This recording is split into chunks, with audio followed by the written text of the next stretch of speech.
Development अर्थात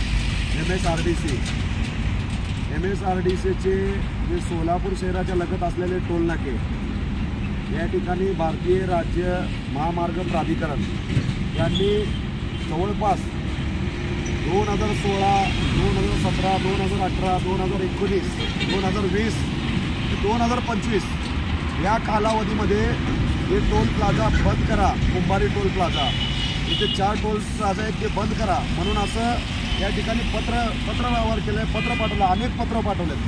परंतु या ठिकाणी हे जे टोल नाके आहेत हे टोल नाके आतापर्यंत बंद झालेले नाही. खऱ्या अर्थाने गोरगरीब, कष्टकरी, शेतकरी, ट्रक चालक, मालक, सर्वसामान्य लोकाला या टोलचा खूप मोठा उर्दंड बसला आहे.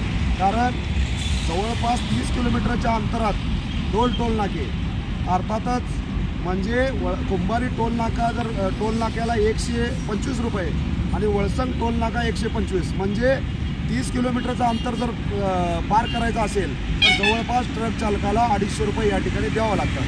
परंतु भारतीय राष्ट्रीय राज्य महामार्ग प्राधिकरण यांनी यांचं जे प्रकल्प चालू केला आणि त्या प्रकल्पामध्ये त्या ठिकाणी त्यांनी उघड सांगितले की तुमचे जे असणारे टोल नाका, कुंभारी टोल नाका असेल, देगाव टोल नाका असेल, होडगी रोड टोल नाका असेल व बार्शी रोड टोल नाका असेल, हे टोल नाके पूर्णपणे बंद करा. कारण यांची वसुली नेमकी टोलची वसुली हे उड्डाण पूलचे घेतात. आम्हाला या माध्यमातून या व्हिडिओच्या माध्यमातून माननीय नितीन गडकरी साहेब असतील, महाराष्ट्राचे मुख्यमंत्री असतील, यांना प्रश्न विचारायचा आहे.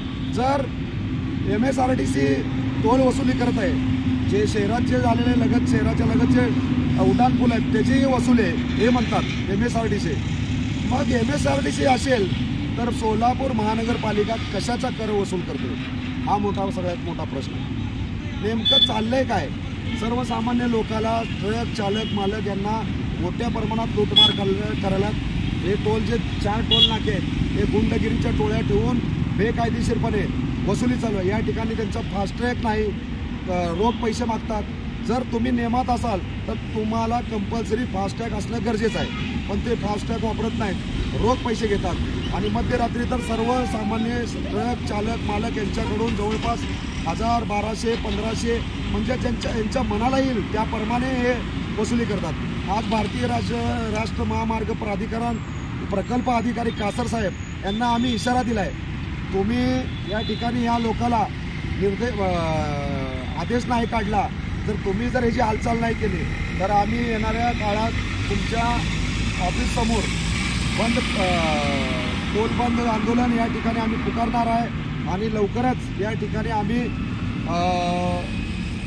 MSRDC मुंबई या ठिकाणी यांना पत्रव्यवहार सुद्धा केलेला आहे, ह्यांनी सुद्धा केलेलं आहे, आम्ही सुद्धा केलेलं आहे. परंतु जर हे येत नसेल तर आम्ही स्वतः या ठिकाणी हे टोल नाके फोडल्याशिवाय राहणार नाही.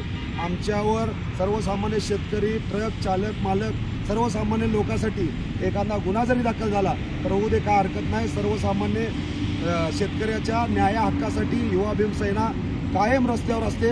आणि आम्ही या माध्यमातून कलेक्टर साहेबांना सुद्धा घ्यायला, भारतीय राज्य महामार्ग प्राधिकरण यांनी वारंवार या ठिकाणी त्यांनी पत्र काढलेलं आहे की डिस्ट्रिक्ट कलेक्टर यांना की हे टोल नाके बंद करा. परंतु कलेक्टर साहेबसुद्धा या ठिकाणी कुठलीच भूमिका घेताना दिसत नाहीत. म्हणून या ठिकाणी आम्हाला आता उग्र पद्धतीचं आंदोलन, उग्र पद्धतीचं या ठिकाणी रस्त्यावर आम्हाला उतरावं लागेल आणि टोल नाके स्वतः आम्ही फोडू या माध्यमातून मी इशारा देतो.